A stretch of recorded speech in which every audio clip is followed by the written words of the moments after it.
começou naquela quinta-feira, 11 de dezembro de 1952.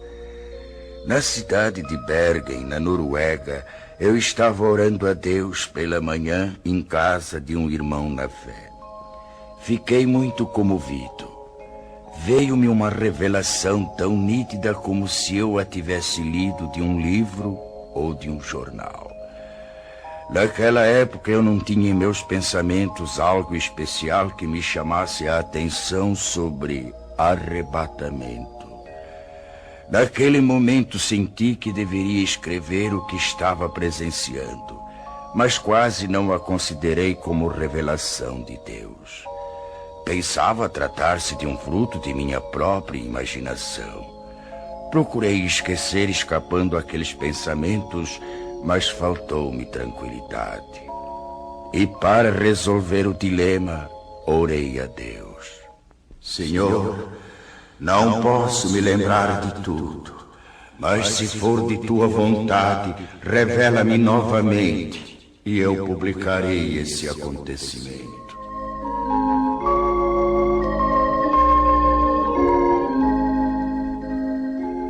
Passaram-se 2 semanas. Numa noite, por volta das 22 horas, voltei a ver claramente pela segunda vez a revelação. Não tive mais dúvidas. Apanhei lápis e papel. Comecei a anotar os acontecimentos segundo iam se desenrolando diante de mim. Assim escrevi até 1h da madrugada.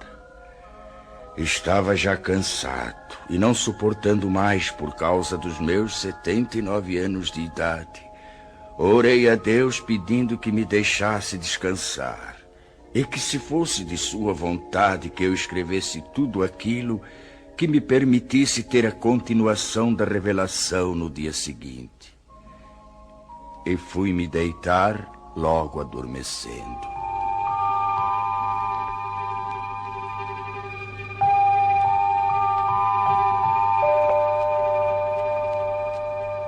Por uma noite, depois de uma semana, como nas vezes anteriores, veio a mim o restante da revelação, começando exatamente onde havia sido interrompida. Esta é a descrição de como veio a minha revelação de Deus. Espero possa ela despertar mais almas para se dirigirem a Deus, antes de soar a última trombeta.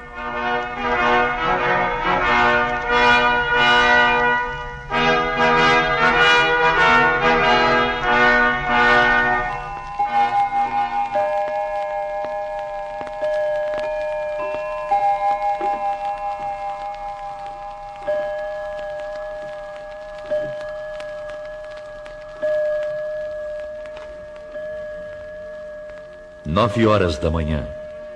A esposa de André, sozinha em sua casa, escuta um programa radiofônico especial para crianças. Ela aprecia tais programas, pois sempre falam sobre a palavra de Deus. Ela fica contente em saber que muitas crianças podem ouvir a palavra do Senhor, e conforme pensava ela, isso era mesmo muito bom, desde que fosse tomado cuidado de não fanatizar as crianças. 5 minutos depois, o programa é cortado bruscamente para uma notícia de última hora. Interrompemos as nossas transmissões para informar que recebemos de Oslo, nossa capital, notícias urgentes de que a cidade se encontra em pânico. E atenção para mais este informe. Oslo, urgente. Informa-se da central de polícia que algo misterioso aconteceu. Não se pode calcular o número de pessoas, tanto menores como de adultos, que desapareceram de repente sem deixar o mínimo vestígio para as autoridades. A nossa polícia não está podendo explicar o porquê desse acontecimento, nem sobre os desaparecidos. Trata-se de um número incalculável e solicita que em cada família, onde se note a falta de alguém, seja feita notificação urgente ao posto policial mais próximo, dando minúcias e circunstâncias ligadas ao desaparecimento para se facilitar o trabalho das autoridades, a fim de que possam desvendar este mistério. Mais este informe ainda. Oslo, urgentíssimo. À medida que passam os minutos, surgem novas notícias, cada uma mais extraordinária do que as outras. Da praça central desta cidade, muitos comerciantes, em meio aos seus afazeres, servindo a freguesia, desapareceram.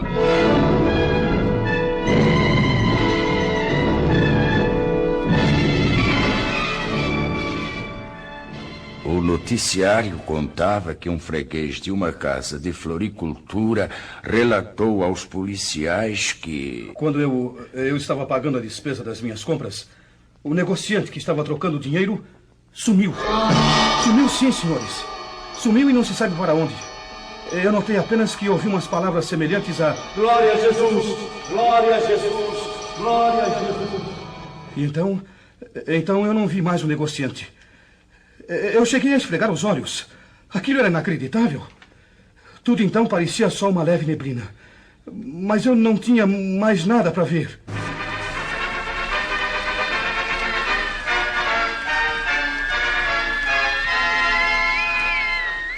Oslo, capital, urgente. Notícias de última hora informam que uma senhora gritava desesperadamente em plena via pública, jogando fora travesseiros e cobertores de um carrinho de criança, procurando inutilmente dentro do carro seu filhinho de apenas 8 meses de idade.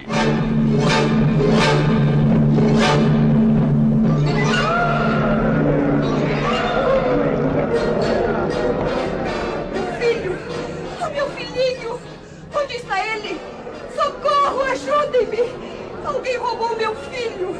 Ele estava há pouco deitadinho dentro do carro e já não está mais! Socorro! Meu filhinho desapareceu! Onde está a polícia? A polícia, entretanto, estava lá. Para quê? Que poderia fazer? Não é este o primeiro caso, senhoras e senhores ouvintes. De todos os lados surgem pessoas clamando pela ação policial, solicitando auxílio nas buscas de gente desaparecida. São pessoas que chegam chorando e gemendo. Um negociante, há poucos instantes, abandonou sua loja e, correndo rua abaixo a plenos pulmões, alarmava. Socorro! Socorro! Eu não sei como, mas 2 empregados de minha loja acabam de desaparecer!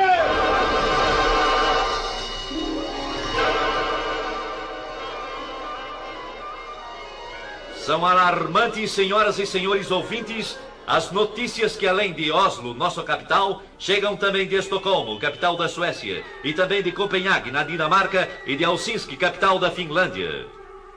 Que será o fim disso? De todas essas partes, os acontecimentos são iguais.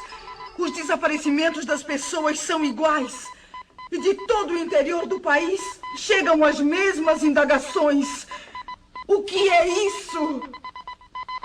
O que é isso? O que é isso? O que é isso? O que é isso?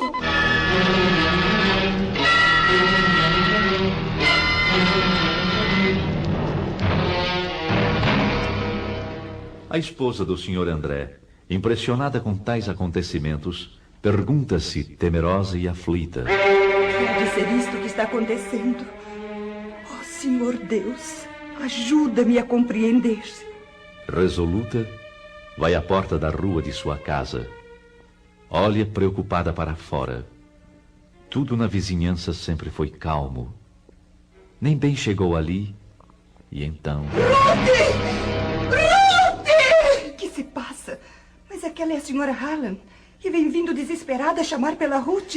A senhora não viu alguma pessoa desconhecida passar por aqui? Não vi. Por quê? Eu estou tão desesperada. O que aconteceu? Alguém roubou Ruth, minha filhinha. A minha querida Rutinha. Mas onde é que ela estava, senhora? Não a encontro mais. E há poucos momentos ela estava sentada na escada enquanto eu cuidava do jardim. Tive que ficar espantada quando, olhando para ela, não a vi mais. Mas como? Apenas então notei como que um vulto rápido subia pela parede. Olhei para os lados, para cima, e não a vi mais. O que é isso? Não sei mais o que fazer. Oh, Deus, me ajude a encontrar a minha filha querida. Ruth! Ruth, minha filha! Onde está minha filha? O que foi feito dela? Eu quero a minha Ruth! Era ela. Ruth! Pobre senhora Hallam, como está sofrendo. Estou perplexa com este acontecido. E é igualzinho ao que o rádio está anunciando. Hã? Mas que é aquilo? É o meu marido, sim. É o André, e vem vindo apressado como que de volta para casa. O que aconteceu, André? Você chegando em casa a esta hora, tão cedo. São apenas 9:30 da manhã. Oh, minha querida esposa, eu nem sei como lhe explicar. O que foi que houve? Algo muito estranho está acontecendo. Muito estranho. É, lá na oficina a confusão é geral. Por quê? Ninguém entende mais nada. De um momento para o outro, alguns colegas desapareceram. O quê? Como se tivesse combinado, entende? Desapareceram sem nenhum aviso. As máquinas estão paradas. Que é isto, meu Deus? Como é que pode, André? Nós pensamos primeiramente em tratar-se de algum desastre. E então começamos a procurar pelos colegas. E nada? Não encontramos nem vestígios deles. Absolutamente nada, André. Absolutamente. E enquanto estávamos a nos entreolhar uns para os outros, ficamos espantados. Hein? Com o que, André? Um dos colegas nossos começou a gritar e a chorar.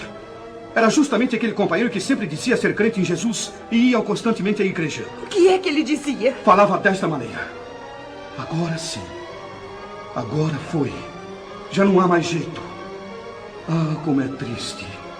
O que farei agora? Foi Jesus. Sim, foi ele que veio buscar o seu povo e eu fui exilado. Que farei? E então caía num pranto desesperado. E você, André? Eu lhe disse para que se calasse. Que não falasse tolices. Mas qual? Ele continuou a gritar e eram horríveis os seus gritos. É inacreditável. Enquanto ele continuava a gritar, tivemos a nossa atenção voltada para os outros que ficaram nas mesmas condições. E exatamente por esse motivo, nós deixamos o serviço e agora estamos aguardando notícias. O rádio continua a informar sobre esses desaparecimentos inexplicáveis. Desde as 9 horas da manhã, André, que são notícias e mais notícias sobre pessoas que em desespero telefonam para a polícia. E todas as respostas são desoladoras. As autoridades não podem fazer nada senão aguardar. Sabe, André? O quê? Chegam também pelo rádio notícias de alto mar, dizendo sobre passageiros e tripulantes que desapareceram misteriosamente.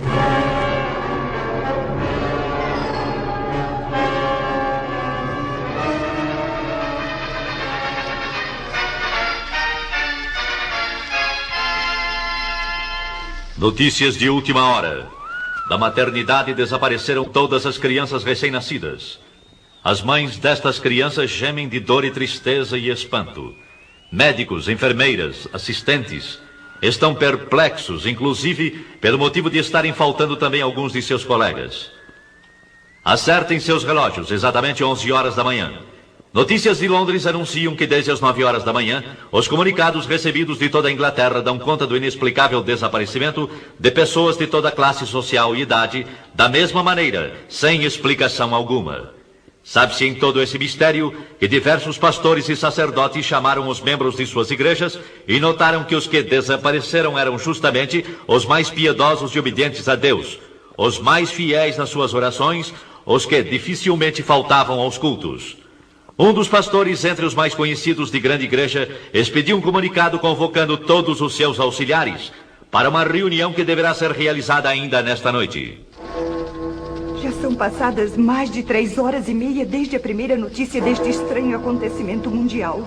Dos lugares mais distantes chegam as mesmas notícias. A que mais chamou atenção é a que veio lá da Coreia. Também da Coreia? E qual é? Lá se calcula centenas de milhares de desaparecidos. E entre eles, muitos militares das Forças Unidas.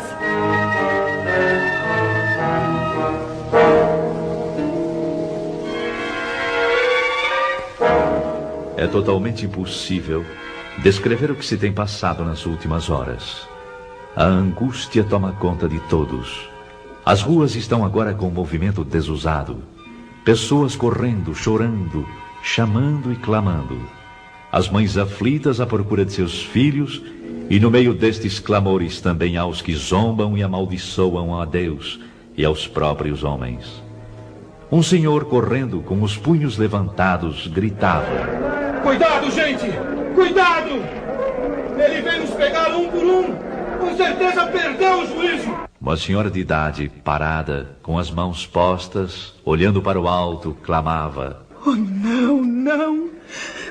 Nós não estávamos prontos para subir com ele. E ele veio e eu não subi. Agora terei de ficar. Daqui para frente ninguém mais será levado. Ó Senhor Jesus, ó Jesus, ajudai-nos. Eu sei, bem sei, não adianta mais. E eu que sempre fui religiosa durante toda a minha vida, mas que nunca pensei que ele viesse assim tão depressa. Oh, eu devia ter cuidado mais de minha vida espiritual. Eu devia ter cuidado mais de minha vida espiritual.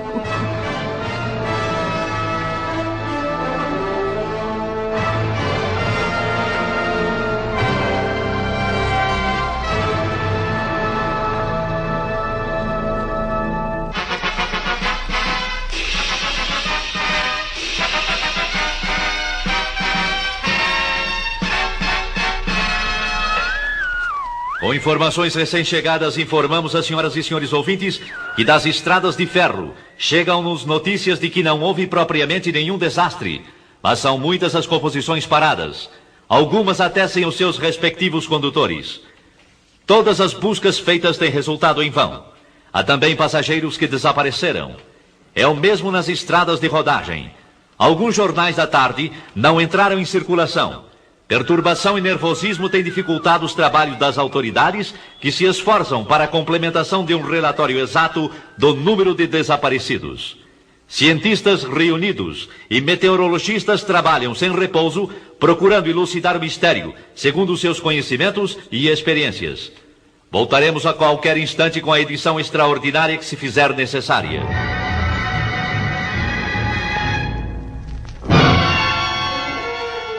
Lá dos Estados Unidos da América do Norte chegam também notícias. Primeiramente dos estados do leste. E que dizem elas? O fenômeno é o mesmo como aqui na Noruega. Lá aconteceram desastres graves, com perdas de muitas vidas. Os jornais prometem dar informações mais claras sobre tais acontecimentos nas edições de amanhã. Vamos aguardar agora o noticiário radiofônico das 20 horas.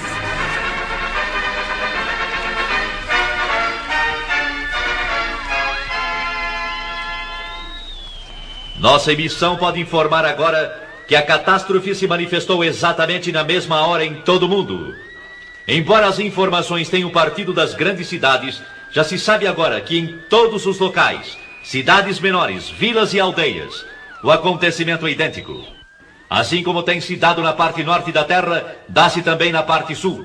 O que toma conta da população é o medo. Ninguém nesta noite procura cama para dormir, tal é a apreensão do povo.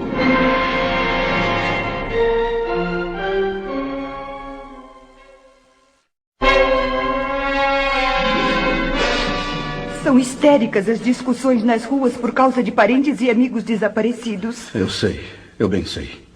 Entre a confusão, suscita-se no meio do povo que tais acontecimentos devem ter qualquer relação com os crentes ou com os evangélicos. Ou ainda, como costumo dizer, com os religiosos. Se é assim, como é que se explica agora? Cada pessoa que possuía parentes evangélicos, justamente aqueles que eram os mais fanáticos ou mais fervorosos, são os que desapareceram. Um senhor que trabalha numa cervejaria falou: eu creio que tudo isto tem qualquer coisa com os crentes. Pois conheço um senhor de nome Hans Rosen, e ele sempre esteve em meu serviço pregando a palavra de Deus. Volta e meia ele dizia que Jesus viria breve para levá-lo, juntamente com os que acreditam no poder de Deus. E agora acabo de ter notícias que ele também não se encontra mais aqui. E tais palavras foram confirmadas? Foram, exatamente. Um outro homem também falou. É verdade. Nós tínhamos como colega uma pessoa que falava a mesma coisa.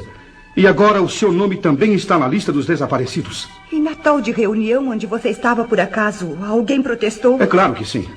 Alguém disse em voz alta: é necessário que as autoridades proíbam agora a leitura da Bíblia e reuniões cristãs, para que assim evitemos que novamente aconteça o mesmo. E em resposta a essas palavras? Em resposta a elas, o senhor disse: não há mais perigo. Nunca mais vai acontecer coisa igual. Esses crentes que nós chamávamos fanáticos tinham razão. Eles nos falaram de Cristo e esperavam a volta de Jesus para buscá-los. Ai de nós, meu povo, que não demos atenção para eles.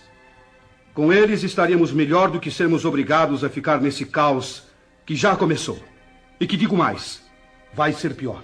Palavras essas que me causam profunda comoção, acredite. um outro cidadão protestou com veemência, dizendo: você está acreditando naquelas bobagens? Por que então não fez companhia a eles quando eles sumiram? E o senhor, que respondeu? Calmo e seguro respondeu: sim, se eu tivesse obedecido aos ensinamentos que eles davam a respeito de Jesus, eu não estaria agora aqui. Mas é tarde. Agora é tarde.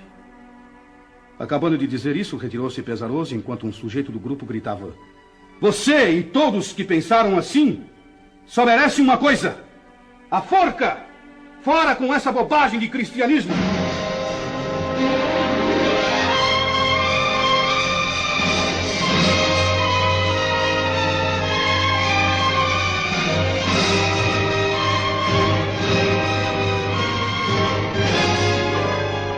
No dia seguinte, nem o rádio podia dar informações para esclarecimento do grande mistério.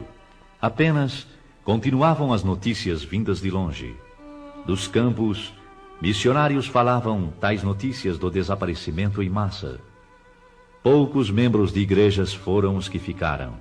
Naquela noite marcada para a reunião dos pastores e pregadores, a presença era boa, mas o número dos que faltavam era considerável. O ambiente estava triste, pesado mesmo. Os corações estavam como que congelados. Durante a reunião, mais do que um se manifestou demonstrando desespero extremo. Todos estavam de acordo a respeito do que havia acontecido. Sim, era grande a grande verdade. Santos tinham sido arrebatados da terra.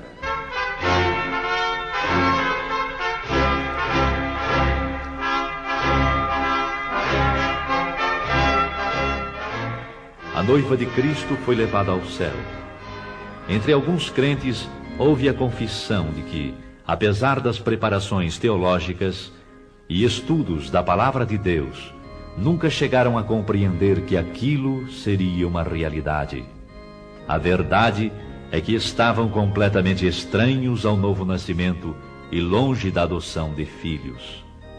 Um dos mais novos falou: eu nunca aprendi assim. Os professores nunca nos falaram que ia ser como se deu estes dias. Houve nesse momento certas tendências para discussão. Porém, os ânimos estavam abalados demais para que saísse algo aproveitável. E um jornalista presente escreveu: a conclusão dos crentes que ficaram é a seguinte: o que se passou nestes dias, sem dúvida, foi o que está predito na Bíblia Sagrada, ou como está escrito sobre a assunção da noiva, ou que Jesus levou os seus. Isto é tudo que podemos informar no momento. Este comunicado, porém, não foi publicado. As autoridades acharam que tudo aquilo era produto da mente nervosa dos evangélicos e seus ministros. Foi ainda qualificado de fantasia, sem ter nada de realidade. Depois de um acontecimento de envergadura, qualquer pronunciamento de esclarecimento só poderia ser dado pelo governo. E se for provado que tem relação com a religião cristã, o primeiro passo deve ser o do fechamento das igrejas e outros lugares de pregações evangélicas, até que o caso seja devidamente esclarecido. Mas já não se trata de caso nacional, e sim de internacional. No campo religioso, nas igrejas, o ambiente geral é de tristeza. Mas no domingo todas as igrejas e templos estavam repletas. Em certas igrejas não havia pastor. E aqueles que nunca faltavam nos cultos estavam ausentes. Muitas igrejas estão com um número muito reduzido de membros. E em lugar dos crentes estavam aqueles que anteriormente haviam desprezado as mensagens. Eu vi que o povo estava ansioso para conhecer a palavra. Mas a Bíblia era como um livro selado. Um senhor procurou ler, mas disse: eu estou vendo as letras, mas não compreendo nada. E deu o livro a outra pessoa que respondeu da mesma maneira. Bastou isso para que todos os presentes começassem a chorar e a gemer.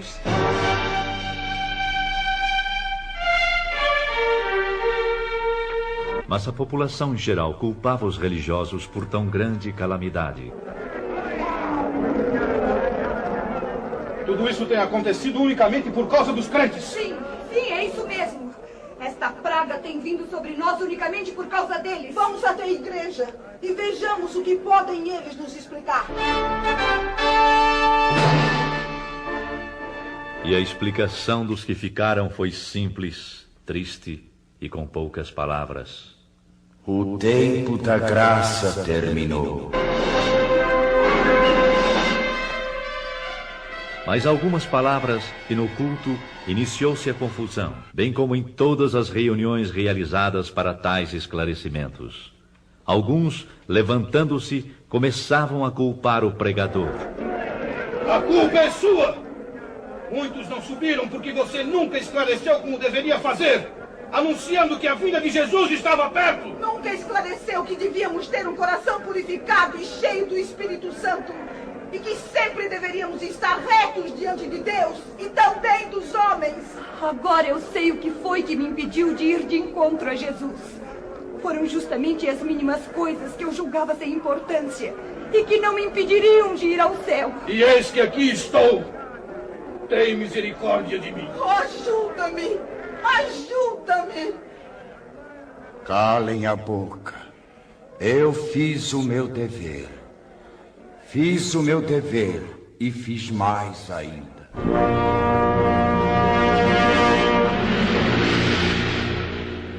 Uns gritavam de raiva e horror, outros choravam e clamavam. Era inútil. A porta estava fechada para sempre. Não adiantava bater e dizer que tinham comido na presença do Senhor, que oravam, que eram obedientes. Não havia mais oportunidade. É quase impossível descrever os dias que se seguiram. Expectativa terrível, sofrimento sem par manifestou-se em todos. E foram lembrados os convites feitos pelos pastores e o desprezo com que receberam esses convites.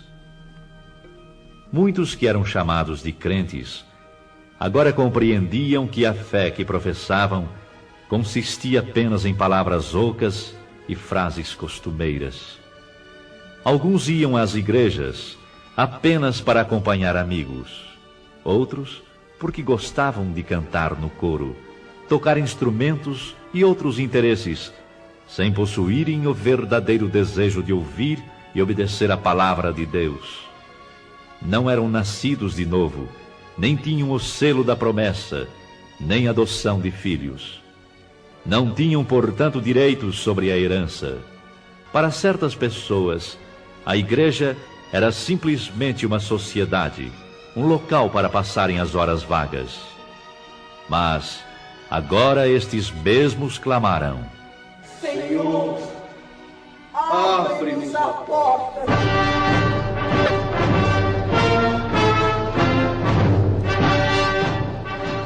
Para espanto e preocupação maior, surgem os rumores de que a Terceira Guerra Mundial está prestes a ser iniciada. As relações entre Oriente e Ocidente foram cortadas. Dos regimes que pertencem ao bloco comunista, anuncia-se que foram proibidas toda e qualquer reunião evangélica. Estavam, pois, já reconhecendo que a perturbação existente e a desordem geral, os culpados eram os crentes.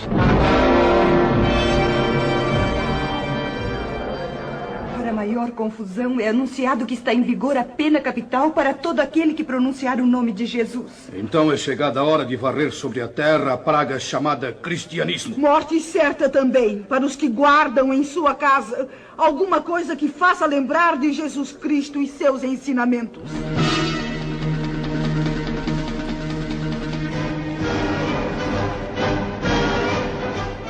Nos países democráticos, demorou um pouco para que seguissem o exemplo comunista. A maioria descrente, tanto da população como nas camadas governamentais, exigiram aquelas medidas, procurando assim garantir o povo da perturbação nesse sentido. Foi, pois, aprovado em todos os cantos da terra a mesma lei, ou seja, Morte para os chamados crentes. Bastará pronunciar o nome de Jesus para sofrer a pena capital.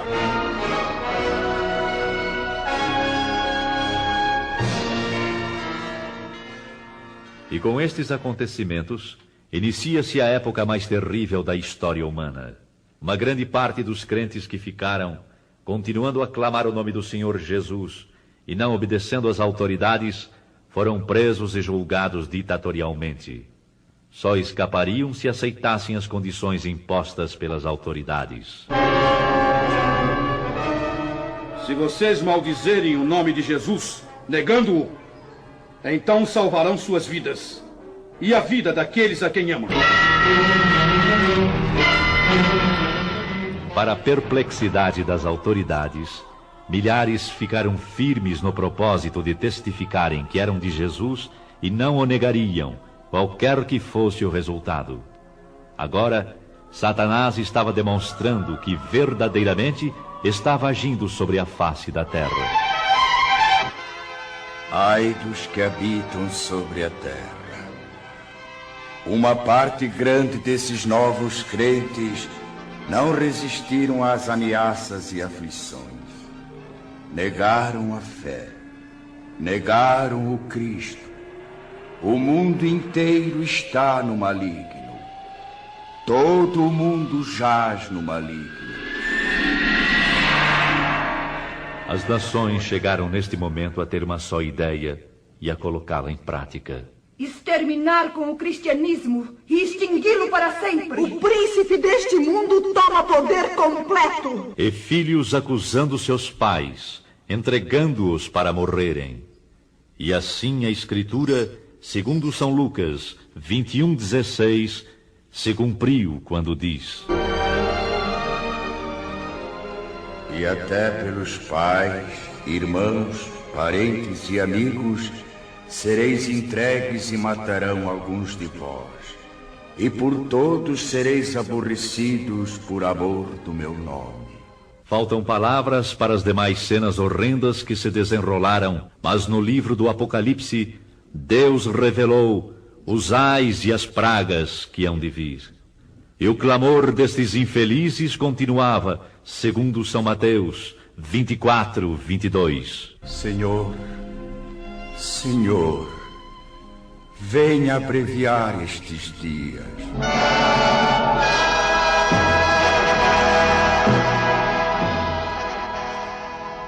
E assim termina a descrição da revelação que a mim veio quando me encontrava no dia 11 de dezembro de 1952 em Bergen, na Noruega.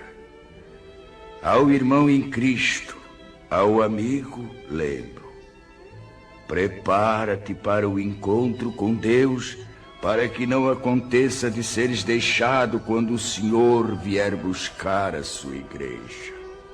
A noiva hoje mesmo procura a face do Todo-Poderoso e pede, com coração quebrantado e contrito, que a graça e a luz te sejam concedidas pelo Espírito Santo.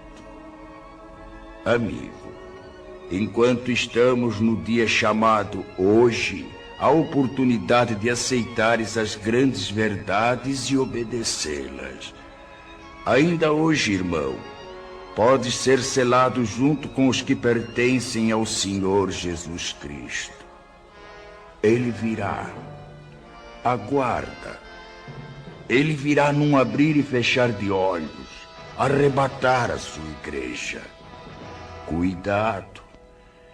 Esta é a grande verdade. A última trombeta soará.